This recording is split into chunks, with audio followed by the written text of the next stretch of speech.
Ok, alors donc là, on démarre la technique de texte pour le DAF, donc C'est 27.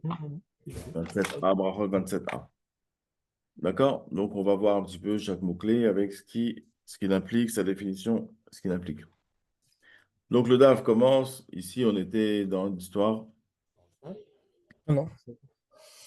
Ouais, il va y aller, donc dans quoi on rentre? Dans une Euh, question ouverte, là. Rabbi Libéré. Yehuda, ouais, Rabbi Yehuda, il dit Tfilat mincha ad plag amincha. Et on se demande si Rabbi, et ils disent souvent ad plaga mincha, ad aerev, on se demande souvent, Rabbi Yehuda, quand il dit jusqu'à, est-ce que c'est inclus ou exclu? D'accord? La limite qu'il pose, est-ce qu'elle est inclus ou exclue pour accomplir la mitzvah dont il parle? Donc ça, c'était le Iba Eliou ici. D'accord? Ils Et apportent deux exemples. vous avez plusieurs exemples, ouais. De... Plaque, mincha, bishlama. On va traiter deux exemples exactement. Bishlama hadvet bichlal, hayinu deika, hein. Donc là, bon, il faut comprendre tous les moods, on ne peut pas rentrer Oui, dedans. parce que sinon, il n'y a pas de marloquette entre Rabbanan et Rabbi Yehuda, s'il avait dit Voilà, inclus, parce que ça aurait été jusqu'à Adaïrev. Et l'autre, c'est par rapport au fait qu'il y avait Moussaf et Mincha dans un même Zman, donc c'est la demi-heure qui correspond. exactement. Du coup, là, ça Entre aurait été moods. inclus. Donc ici, l'Agmara donc, va demander maï. Alors chaque fois que l'Agmara demande maï, ça veut dire définis-moi. Défini. Donne-moi la définition de la chose, d'accord? Très Voilà. bien. Et Il y a ensuite, pas. il va y avoir donc plein de choses. Voilà. L'Agmara va accepter une partie du raisonnement, mais rejeter une autre. Ça, c'est le bishlama. Bishlama, ça veut dire littéralement bishlama, je suis en paix. Je viens Oui, paix. c'est à quoi je suis en paix, je n'ai pas de contradiction dans la tête. C'est-à-dire que ça ne me dérange pas. Ça me convient bien, je comprends bien. Pour ça que Bishlama, on dit I amrat Bishlama. Vous voyez, I amrat Bishlama. Ça va bien si tu dis, ou je comprends bien si tu dis. Je n'ai pas de problème avec cette partie-là de l'argument. D'accord? OK? Et là, mais cependant, la deuxième partie me pose problème. Donc le Bishlama, c'est en fait, on nous propose, on a une question de base, on nous propose une réponse, et on dit, la réponse, elle me convient à moitié, ou elle répond à la moitié de la question. Mais du coup, la deuxième moitié de la question revient. C'est comme ça que ça marche, Bishlama. D'accord? Donc, il y a tout un développement. On arrive après à Kashia. Kashia, c'est qu'en général, on reste sur une contradiction pour laquelle il n'y a pas de réponse. D'accord? Là, on a plusieurs Kahamar. Il faut savoir que Kahamar, en fait, le Il Kouf, a voulu. le Kouf, comment? Il a voulu dire, non? Alors, ouais, exactement. C'est en fait le Kahamar. Ce qui va suivre le Kahamar, c'est que l'Agmara va en fait reformuler avec d'autres mots souvent ce que le Chacham il a dit. Le Chacham il dit quelque chose, on ne comprend pas bien, donc on fait ce qu'on appelle Achi Kamar. Achi Kamar, ouais, attendez, non, je reprends. Kamar, il y a deux choses. Il y a Kamar et il y a Achi Kamar. Kamar tout seul, la Gemara vient dévoiler l'intention du Chacham. Le Chacham il dit une chose, mais au fond, dans quelle intention il dit ça? La Gemara le dévoile. D'accord? Donc, vous voyez ici, plague Rishona, est-ce qu'il veut parler du plague Rishona, du plague Acharona, de quelle limite il parle? Donc, c'est quoi son intention quand il parle, Rabbi Yehuda? D'accord? Et Achri Kamar, c'est souvent une reformulation, ce qu'on appelle, avec d'autres mots. D'accord? Une reformulation de l'enseignement du Chacham.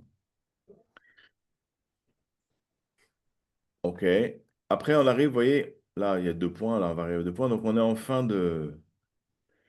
petit peu en fin d'enquête. Et ça se voit qu'on est en fin d'enquête parce qu'il y a des shmamina partout là. Et il y a une ilcheta. Shmamina, ça veut dire déduit de là, mais ça veut aussi dire conclu de là. Et quand vous avez deux shmamina qui se suivent, ce qu'il y a entre les deux, c'est une conclusion. Donc là, on s'était posé la question. La question, la Gemara, c'est pas nous. La Gemara s'était posé la question. Ibayeleu, ils se sont posé une question, les Chachamim. Ad ve'ad birklal, jusqu'à inclus. Quand Rabbi Yehuda il parle, est-ce que c'est jusqu'à la limite inclus dont il parle? Odilma ou peut-être ad velo ad bichlal. Jusqu'à et pas jusqu'à inclus. Il n'inclut pas la limite de ce qu'il dit. Comme par exemple, vous voyez, je vais vous montrer un exemple concret au cas où vous pataugiez. Vous voyez, là, tac. Rabbi Yehuda Omer, ad plagamincha.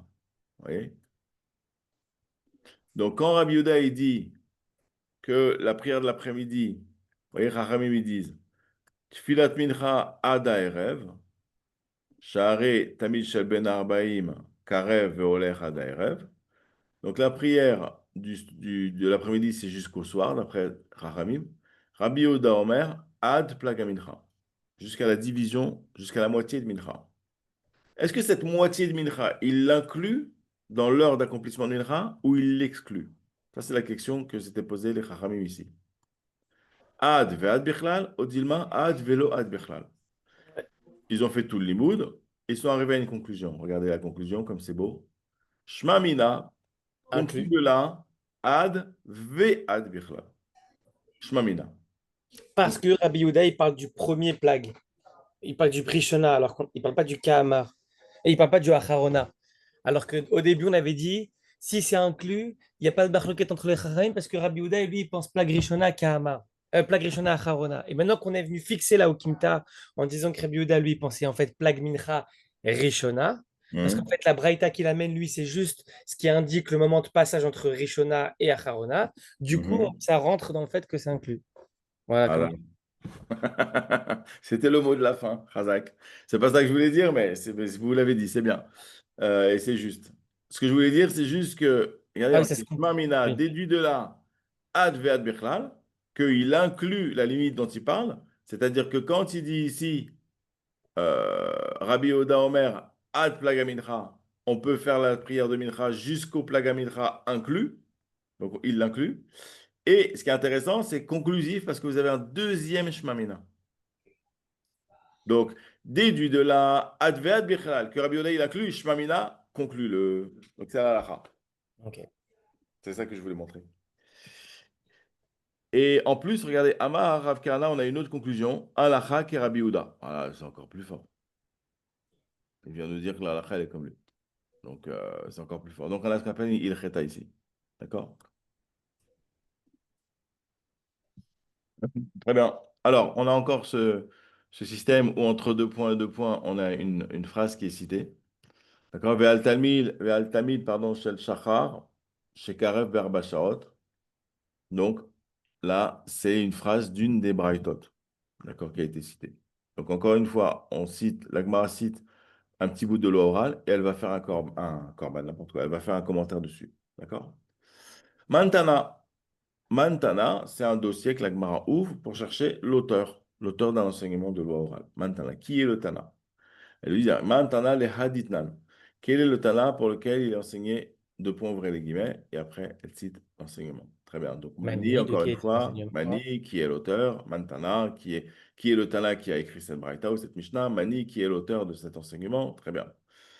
Ouais. Alors, Ibaïtema. Ibaïtema, ce sont des propositions de réponse. Si, bah, tu peux dire. C'est Qui I, donc sont, c'est qui si. sont, alors, Ibaït, si tu veux, Eima, tu peux dire. Tu n'as qu'à dire. Ibaït, si tu veux, Eima, tu n'as qu'à dire. D'accord? Alors, sachez que tous les Ibaït et du chasse sont validés, hein. Ok. Ils sont acceptés, validés pour la halakha. Ce sont des propositions valides. Alors qu'il y a des propositions qui sont toujours invalidées, toujours rejetées. Vous vous souvenez comment elles s'appellent? Oui, I, les, ma. il est ma. Il est ma. Il est ma, peut-être on va en voir un de ces quatre. Il est ma. Littéralement, i lima, ça veut dire si on dit, si on suppose. Et c'est toujours rejeté. On va pas développer le ilema maintenant, mais voilà. On va le Le voir plus tard. ibaïtema, par contre, voilà, il est toujours accepté. Donc là, on a plein de ibaïtema, d'accord, qui viennent proposer des réponses pour arranger l'enseignement. Donc encore une fois, alors je vous ai dit, hein, on ne refait pas tout le limoud, c'est à vous de faire le limoud par vous-même. Soit vous prenez dans un scroll, vous faites le DAF, soit une vidéo, ce que vous voulez. Et là, c'est plus, on survole le texte, d'accord? Donc là, encore une fois, on voit entre deux points et deux points, une phrase. Rentrer dans notre sujet. Pareil, donc on va ouvrir effectivement les Amoraïm de la Gemara, prennent le texte de la Mishnah ou de la Braïta, ils le lisent et il y a un petit morceau qu'ils ne comprennent pas. Donc il dit et maintenant sur ça, on a quelque chose à dire. Et il l'extrait et ils parlent entre eux. Et donc c'est ça, ces deux points-là. C'est la phrase qu'en fait les Amoréens m'ont lue, ils vont commenter et ils vont se poser des questions dessus. D'accord? Donc là, alors, c'était quoi? Amar le Rav Rizda Hata, Amar Rav Kan, Oui. Alakha ki Rabbi Yehuda, oui, maintenant, ok. C'est une halakha. Achamay. Est-ce que la halakha dans. Donc on rentre dans Tfilat Mincha ad Erev. Est-ce que la halakha dans Tfilat Mincha ad Erev, elle sera aussi comme Rabbi Yehuda? Parce que la Tfila dans Shachrit, elle a été fixée comme Rabbi Yehuda. Euh, donc il dit. Halakha ki Rabbi Yehuda. C'était dans quoi que la reprise d'Hata, oui, Vetna, Bechirata, Kavate. Achamay Ishti, qui c'est, sais-tu? Ok. Vélo Hamar, les Vélomidé, il n'a rien dit. Ok, Amar Avrizda, on va voir par nous-mêmes. Et il y Ok, a deux exemples de Rabbi Yehuda et voilà, qui prie jusqu'à la nuit. On comprend que la est comme Rabbi Yehuda. Ashta, voilà. Il va prendre deux exemples. Il va dire, exactement. que lui, Rabbi, Voilà, mi des Rav Matzle, puisque Rav Matzle. Voilà, donc premier exemple. Puisque Rav, ouais, il priait, c'est le Shabbat, Berev Shabbat. Donc ça donne que la halakha, effectivement, elle est comme Rabbi Yehuda. mais Mais Midé, après il dit Midé Ravuna, puisque Ravuna et Rabbanan, ils ne priaient pas tant qu'ils faisaient pas nuit. Donc, déduit que la halakha est halakha que Rabbi Yehuda. Donc, on reste en doute. Et Ashta de Loïtmar, maintenant qu'il n'a pas été, Loïtmar il cheta, la halakha n'a pas été fixée, lo kemar velo kemar, pas comme l'un, pas comme l'autre. Deavad kemar avad, devad kemar avad. Celui qui c'est l'a quoi fait, Ashta? C'est maintenant que alors. ouais, maintenant que. Ah ouais? Sous-entendu que en fait aujourd'hui c'est pas Ouais. Aujourd'hui que ça n'a pas été fixé, selon ce que la personne elle a fait, c'est cachère. ok. Et c'est quoi DI déjà? On a dit Car si. Que Kersi. si ou car si.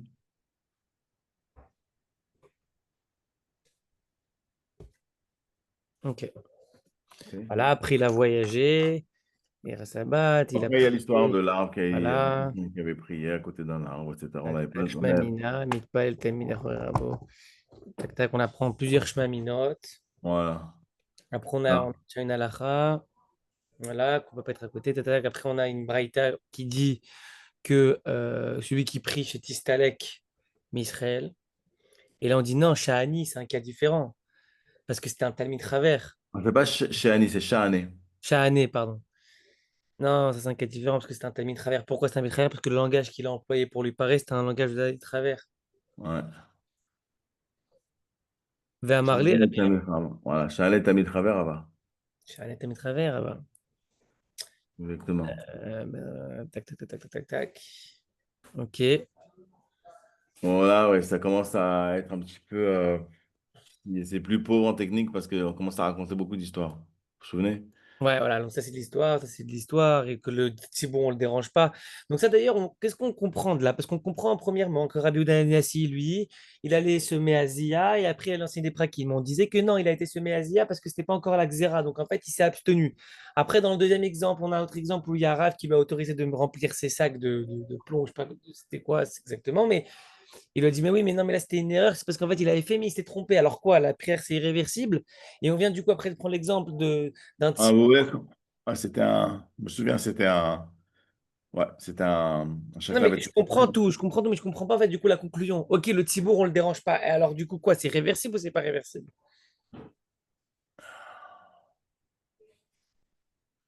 Lui, du coup, lui, ce qu'il a cherché à prouver. Non, mais vous ne pouvez pas faire comme ça. Il faut rappeler la question de départ. La question de départ, c'était est-ce que quand on a prié la prière de Shabbat avant l'entrée de Shabbat, est-ce qu'on a encore le droit de faire des mélachot, qui ne seront donc pas des mélachot, parce que ça sera moutard, Oui. ou est-ce que c'est déjà des mélachot Shabbat, parce qu'on a pris sur soi Tosefet Shabbat dans la Mida, et donc on doit pas, on doit plus faire des mélachot, alors qu'on est encore dans le Chol. Shabbat n'est pas encore entré. C'était ça la question de base. Et ça venait d'où? Ça venait du Talmud qui avait demandé à son Rav, euh, Mi Badil, est-ce qu'il s'est abstenu de faire des Mélachot? Est-ce qu'il avait prié plus tôt? Il a demandé à son rab. Oui ou non? Oui. Et il a dit Badil, là, oui, je me suis retenu. Donc de là, on apprend que normalement, une fois qu'on a fait la Mida de Shabbat, une fois qu'on est, ouais, on a fait la Mida donc de Erev, donc du Shabbat, alors bien que Shabbat soit pas rentré, on a pris sur soi Shabbat. Les Mélachot sont déjà interdites. Maintenant, la Gemara, elle rentre dans un entonnoir d'argumentaire. Elle va essayer de prouver que c'est faux. En fait, bien que on a fait Arvit de Shabbat avant l'heure de Shabbat, et Shabbat n'est pas encore rentré, quand même on peut faire des Mélachot, ça serait mouta. Voilà. Et de là, on va arriver à ce que vous dites. D'accord? De là, on va arriver à ce que vous dites. On va arriver à l'histoire de celui qui a. C'est Abaye, je me souviens, qui lui dit ça. On va arriver à celui qui dit qu'en fait, il a prié. Mais en fait, c'était Meounan, il y avait des nuages. Il croyait que c'était déjà. Il croyait que Shabbat était déjà rentré. Il a fait la prière du soir de Shabbat. Et après, les nuages sont partis. Il s'est rendu compte qu'en fait, Shabbat n'était pas encore rentré. Et il est allé voir Abaye, je crois. Et Abaye lui a dit, c'est bon, il n'y a pas de problème, tu peux faire les Mélachot.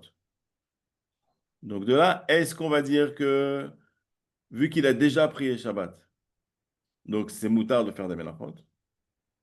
Ou non, en fait, il avait fait une bonne prière de Shabbat, parce que maintenant qu'il a prié, normalement les Mélachot sont interdites. Mais la tfila, elle est réversible. La tfila, elle a été déracinée, Kélo. D'accord? Ok. Et après, on dit non, mais tu vois bien qu'une tfila n'est pas déracinable parce qu'il y avait un tzibour qui avait eu le même problème. Ouais. Eux, c'était avec Motzei Shabbat. Ils avaient prié Motzei Shabbat trop tôt. Shabbat n'était pas encore sorti. Palou, palou. Et le Rav, il a dit non, mais on va pas leur faire refaire la tfila, c'est pas grave. Et on dit non, mais là-bas, hein, ça prouve pas qu'une prière n'est pas réversible. Parce que la raison pour laquelle le Rav leur a dit ok, ils ont prié Motzei Shabbat trop tôt, c'est pas grave, c'est valable. Lourd. C'était un problème de Torah Tzibour. Ok, mais du coup, c'est quoi la conclusion alors? Alors, du coup, ça veut dire que on n'arrive pas à prouver que c'est une prière irréversible. Ouais. Donc, si on n'arrive pas à prouver, lui, il voulait dire, tu vois bien qu'une prière n'est pas réversible. Donc, tu vois bien que Abaye, il lui a autorisé des mélachot alors qu'il avait déjà prié. Ouais. Donc là, on n'a pas prouvé que la prière n'était pas réversible. Donc, du coup, en fait, On n'a rien prouvé. on n'a rien prouvé. Et donc, En ça suspens. reste bien que oui, si tu as fait ta prière de Shabbat avant l'entrée de Shabbat, les mélachot, elles sont interdites. Ok. Parce qu'on n'a pas réussi à prouver que c'était Parce qu'on n'a réversible. pas réussi à le prouver. Voilà. Mais il fallait reprendre tout le. Pour comprendre la conclusion, il fallait reprendre tout le mal, là.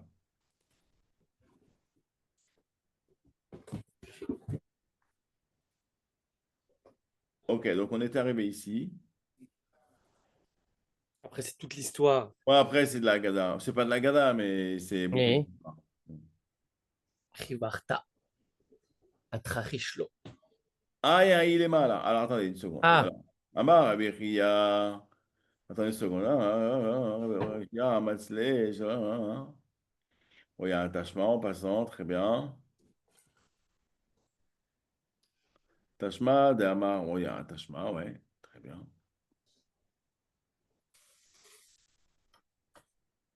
Alors, ben, il est où le Ilema? J'avais trouvé un Ilema.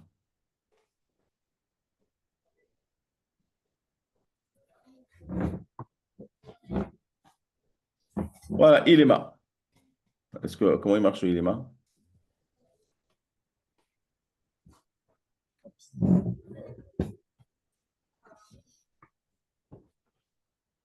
Alors, le Ilema qui est toujours rejeté.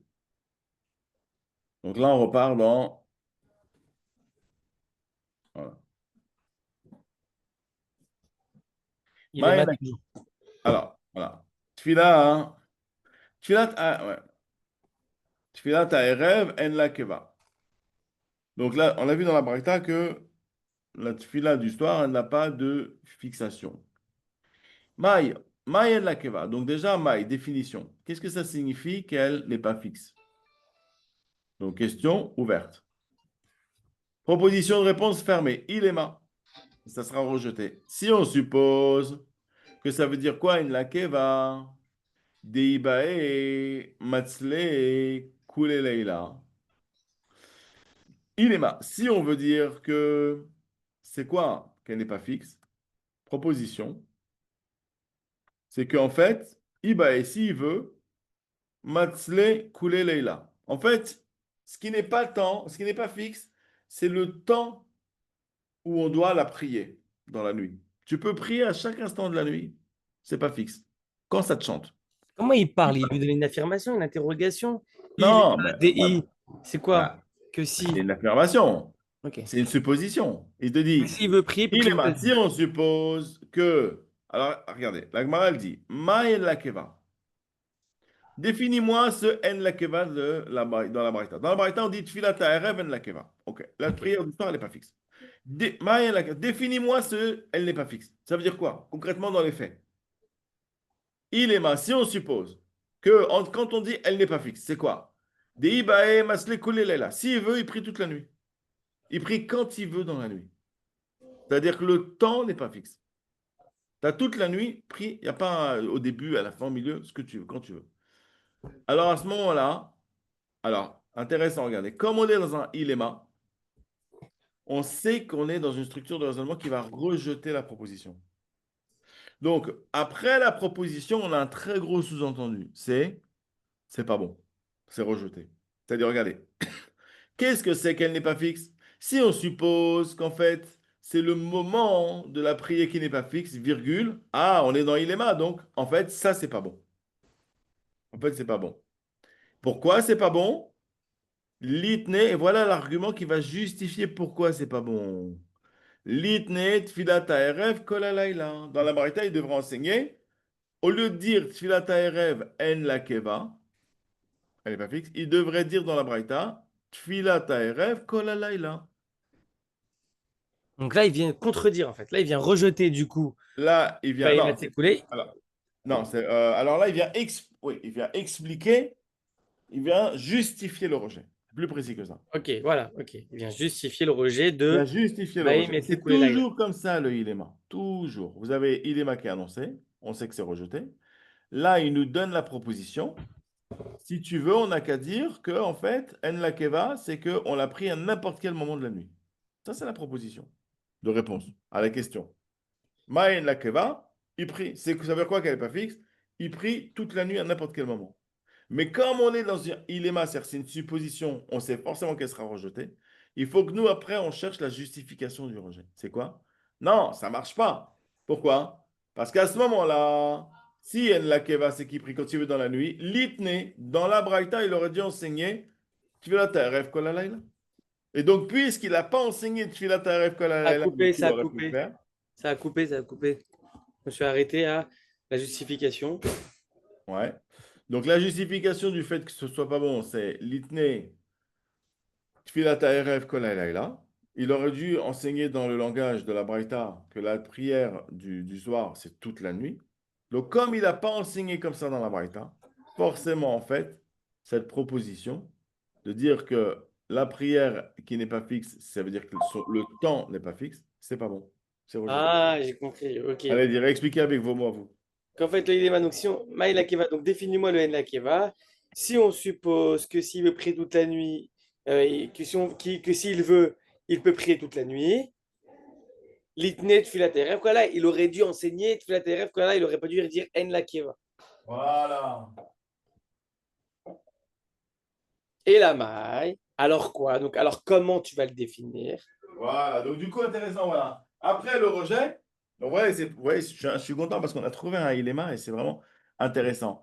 Donc on Ouais. a un enseignement, on a une question sur enseignement, on a un iléma qui va proposer une réponse à la question, mais ça sera une réponse rejetée. Donc on a un gros sous-entendu ici, mais du coup ça marche pas, mais pourquoi ça marche pas? Hop, justificatif du rejet. Et après, Alors, du alors coup, attendez, et là, en fait, qu'est-ce qu'il fait? Il est là pour dire Il est là, c'est le cas de le dire. Il est là pour dire, attention, ça y est, tuc, la proposition a été rejetée. Sous-entendu, la question de base revient parce qu'on n'a pas trouvé de réponse. Ah oui?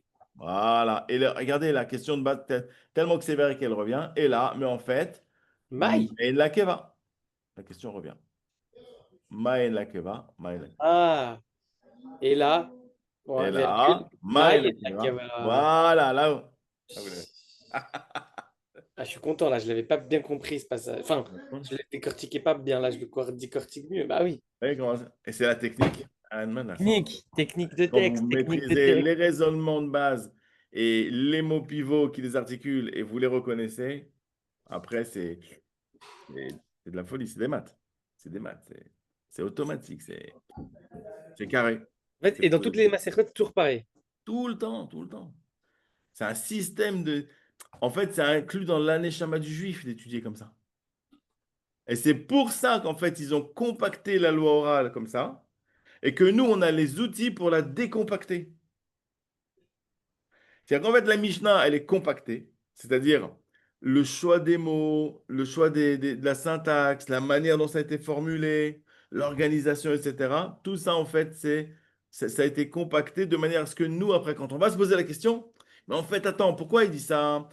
Quand il utilise ce mot-là ici, il n'utilise pas le même mot là, mais ça veut dire la même chose. Donc, en vérité, tic, tic, tic, tic. En fait, on contient ça en tant que juif dans les shamas. Et c'est comme ça qu'on va décompacter le pshat, parce qu'il a été compacté avec les mêmes règles. Même Matrix à côté, c'est les petits joueurs. On Les voit petits la joueurs. force d'Hachem. Ouais. Ok. Après, c'est toute l'histoire. Alors, Ah non, attendez. Et là, oui. Maïla Keva, ouais, Keman de Amar, et puis après, bon, voilà, ça continue. Alors, c'est quoi du coup? Donc, Maïn Lakiva, donc du coup, il revient sur la question et la réponse, c'est quoi? Alors Keman de Amar, c'est comme celui qui dit Tfilat Tarvit Reshoot. Mais c'est-à-dire quoi comme celui qui dit? Ça vient répondre à la question. Alors, un man de Amar, alors, c'est pas, alors, un man de Amar, c'est bien parce que c'est une technique aussi. Un man de Amar, c'est un avis dans la halakha. Un man de Amar. Voilà. Ok. Ah, je vais pas y arriver, mais man. Non, voilà, on a un man. Je vais y arriver ou pas? Ouais. Bon, on s'en fout. Vous avez compris. C'est comme le man de Hamar. Celui qui Man dit de dans Hamar, c'est il est là. celui qui a un certain avis. C'est un avis dans la halakha. D'accord? Ou dans l'enseignement. Un man de Hamar.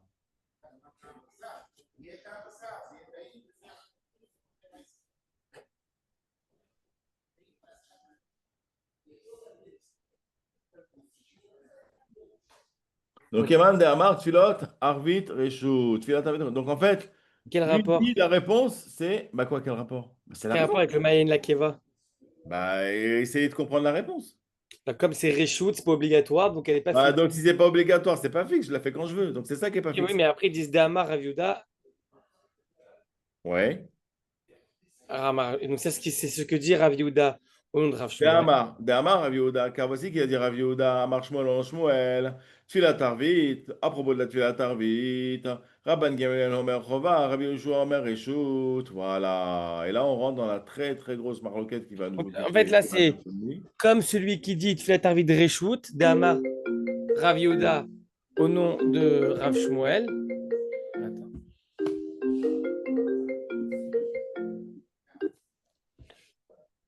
Vous avez compris ce qui se passe? Il nous dit en fait, la réponse, il nous dit en fait, là, donc on a proposé que Maën Lakeva, c'était Ibae Masle Kol Halayla. Ça marche pas. On rejette. Et là, hein, Ma il Akeva, donc en fait, c'est quoi il Akeva? C'est Keman de Amar, c'est exactement comme celui qui dit que Tfilat Arvit Reshut. Ma il Akeva, Tfilat Arvit al Akeva, ça veut dire quoi que Arvit, il n'est pas fixe? Ça veut dire que l'obligation, c'est pas fixé que c'est obligatoire. Si tu veux, tu la fais, si tu veux, tu la fais pas. C'est Reshut ce qu'on appelle. Tfilat Arvit Reshut. OK? Très bien. Et après, il commence à justifier. De Amar, Rabbi Oda, Amar Shmuel, parce qu'il y a un Amora qui s'appelle Rabbi Oda, non, c'est pas Rabbi, pardon, c'est Rabbi Oda, non, Shmuel, qui est un Amora. Qu'est-ce qu'il dit? Tfilat Arvit, à propos de la Tfilat Arvit, et là, il va citer les Tanaïm. Rabban Gamliel et Rabbi Yoshua, c'est les Tanaïm. Rabban Gamliel, il dit que c'est Chova, et Rabbi Yoshua, il dit que c'est Reshut. Et on avait dit, c'est intéressant parce que La Gemara, elle va dire que le Mayen Lakeva, ça veut dire que Tfilat Tarvit Reshoot, mais c'est Rabbi Yoshua qui dit ça là-bas. C'est-à-dire, dans la marloquette, la Gemara, elle a déjà choisi. Vous voyez ou pas? Parce que Rabban Gamliel dit c'est Chova. Rabbi Yoshua dit c'est Reshoot. Et on voit que la Gemara, elle dit bon, alors en fait, c'est quoi? Comment on interprète le Mayen Lakeva de la Braïta? Qu'en fait, c'est Reshoot. Comme qui? Comme Rabbi Yoshua. Mais d'où tu. Vous voyez le raccourci? Ouais. D'où tu me sors ça? Il y a une marloquette. Un, il dit Chova. Un, il dit Reshoot. Non, non. La réponse, c'est que c'est Reshoot comme qui? Comme Rabbi Yoshua dans la marloquette, Rabbi Yoshua, Rabban Gamliel. Donc déjà là, il y a quelque chose qui est bizarre. Amar Abaye, Alacha, qui dit vrai, Omer Chova. Ah, c'est une marloquette. Abaye, il vient et dit non, non, non, non, non. La halacha, elle est comme Rabban Gamliel. Celui qui dit Chova. D'accord? Qui dit vrai Chova.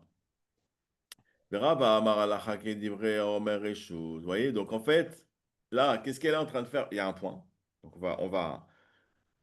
Un point, ça ne veut pas dire forcément qu'on change de sujet, mais en tout cas, on va changer d'orientation dans le sujet, ça c'est sûr. Deux points, ouais. Deux points, les deux points, c'est très fort. On change de sujet. Mais un point, pas forcément. Et là, vous voyez qu'ici, ce qui se passe, parce que nous, on l'a fait ensemble, toute la suite. Ouais.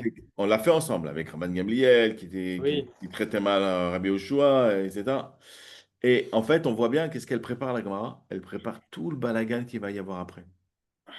C'est-à-dire qu'en fait, il y avait un gros, gros doute à l'époque entre ce que disait Rabban Gamliel, parce que Rabbi Yoshua, il était aussi fort que Rabban Gamliel, mais Rabban Gamliel, c'était le chef.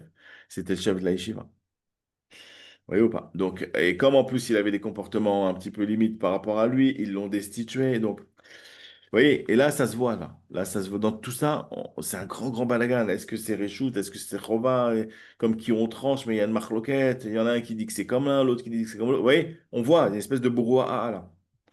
D'accord? Ça bouge beaucoup, là. D'accord? Bon, après, c'est beaucoup, c'est pas de la Haggadah, mais c'est une histoire, donc il n'y a pas Oui. beaucoup de techniques de texte. D'accord? Donc Mhm. on va laisser.